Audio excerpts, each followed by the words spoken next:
Hi, my name is Kobe Johnson. I'm a student at Washington State University, and today I'm going to talk to you about stormwater. How many of you like to go swimming in lakes? Or maybe fishing? A lot of you, right?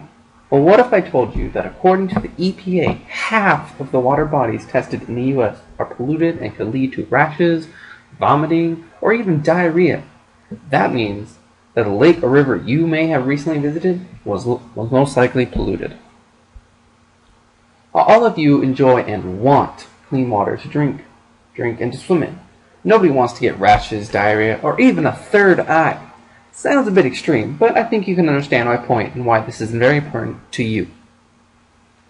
I am credible on this topic because I have done thorough research on stormwater, taken classes in environmental science, and live in the Seattle area around Puget Sound, which, according to a documentary film called Poison Waters, it is the most polluted waterway in the U.S. for PCBs which travel to the Sound via stormwater. We need to have more regulations to prevent stormwater pollution because it is harming humans and our ecosystem. I will talk about what stormwater pollution is, regulations to prevent stormwater pollution, and what you as the individual can do to reduce pollution. Now, according to the EPA, stormwater pollution occurs when a form of precipitation, such as rain, snow, anything that's water, runs across the ground, picking up whatever it is in its way and carries it to the lakes, oceans, or pretty much any water body. Now, pollutants in the stormwater pollution include debris, chemicals, dirt, and other type of pollutants that flow through stormwater everywhere, carrying all the pollutants that should have been absorbed by the ground. But you might ask, what does it do? Well, the majority of all storm drains lead to lake, which causes eutrophication, which is when a body of water turns green. Take this for example. When you spray your lawn with fertilizers and pesticides, then it rains, these chemicals go into the storm drain and end up in our lake or river, and that can kill fish and other animals. Now that you know what stormwater is, I'm going to talk to you about why regulations should be put in place to prevent stormwater pollution. To solve this problem, I propose 3 policy solutions: build pervious roads, require individual and corporate cleanup. First off, we need a policy requiring ban on phosphorus on the lawn as fertilizer, like they did in Minnesota. According to the CGA, Connecticut General Assembly, putting phosphorus on your lawn, which can cause eutrophication, caused by fertilizer runoff and sewage discharge in our lakes. Phosphorus may help our plants grow, but too much of it can lead to excessive amounts of phosphorus in the lakes, which cause excessive algae and plant growth, which can then cause toxic algae blooms, reduce our water clarity, so make it dirty, and deplete oxygen levels, which will kill aquatic animals. Now, we the individuals need better cleanup to take care of our ecosystem. Now take this Puget Sound for example. Now, when I asked Dr. Marshall, my environmental science teacher, why she thinks Puget Sound is polluted more with PCBs more than, say, another state like Michigan and its lakes, she had this to say. Well, I wouldn't say Michigan is more polluted. It was just addressed more quickly since it is a closed ecosystem with the lakes. But what the sound environmentalists did not realize was how much stormwater was cycling through the sound, or the continuous amount of runoff that goes into Puget Sound, and now that they have recognized this issue, it is almost to the point of beyond repair. Now, I understand that this isn't PCBs, but this is just an example of how polluted our water is getting by stormwater pollution. And getting a ban on phosphorus on lawns would greatly prevent eutrophication and help make our waters cleaner again. It might take time and cooperation and money to make this policy, but starting somewhere is better than nowhere, and this is something you as the individual can do to help prevent stormwater pollution and create a safer tomorrow. Secondly, we need to have a policy that requires all new roads constructed to use pervious materials. Currently, water is not seeping into the ground. Instead it flows through storm drains to lakes and rivers, causing eutrophication. That's why we need pervious roads such like this, which allow rainwater to pass through them and soak into the ground instead of flowing into storm drains carrying pollutants. The result of this would be cleaner waterways, and we all want cleaner water. Now, according to researchers Foreman and Alexander, road ecologists state that roads interrupt stormwater flow, and with more roads, the less natural ground there is. Now, how much natural ground do you see in the picture? Majority of it's roads, correct? Now Alexander and Foreman give an example of how the Dutch build their roads with tunnels that go through the mountain instead of just slapping them off, which allows for stormwater to still seep back into the ground. Some people might argue that this will cost too much money, but how can you put a price tag on water quality? Do we all want a lake that is eutrophied, that looks like this? Or do you want a nice clean lake that looks like this? That's what I would want.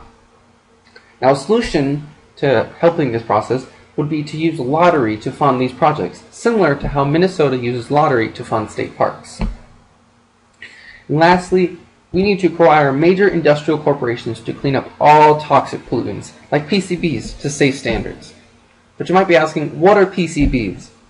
Well, according to Stephen Safe, PCBs are industrial compounds or byproducts which have been widely identified in the environment and in chemical waste dumps. A solution to this is to have a policy where major industrial companies such as Boeing are forced to clean up their mess. Also, according to the movie Poison Waters, companies such as Boeing believe that they should be held responsible for their own actions and should be accounted for on their contributions to the PCB's cleanup. Now, their manufacturing building in the Seattle area has leaked tons of PCBs that were carried away by stormwater and contaminated a small town called South Park with PCBs and eventually towards the sound, instead of containing their byproduct in a safe place like they should have. Now, they should be required to do a mandatory cleanup. I understand corporations might say that it would cost billions of dollars to hire professionals to clean up their mess, but what is a few $1,000,000 compared to one's help? Take the movie Erin Brockovich, for example. In this movie, she begins to investigate towns that their water has been polluted and the industrial corporations don't care. Now, I believe corporations are greedy and dirty, and as long as they get a paycheck, they don't really care where it goes.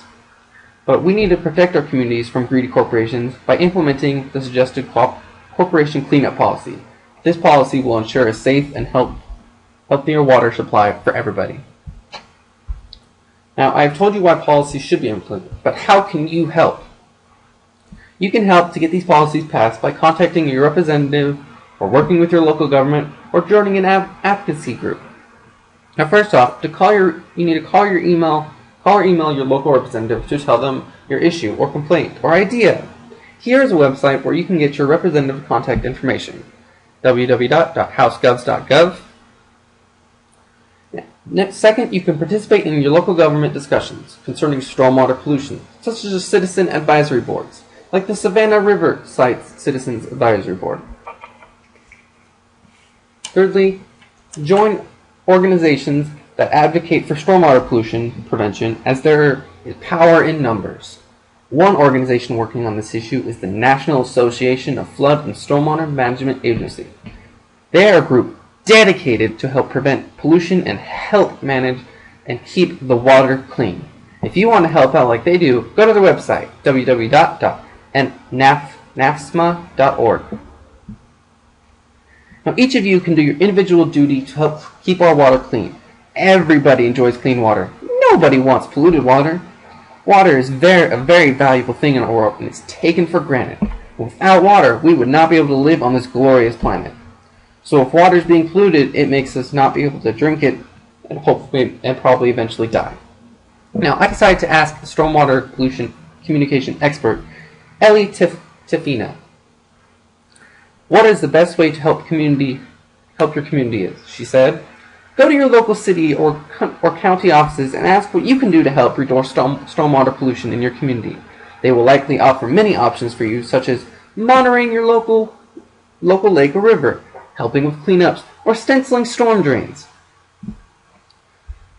Now, we must have policies to prevent stormwater pollution, and even if they take time and money, at least they will be put into play for future generations.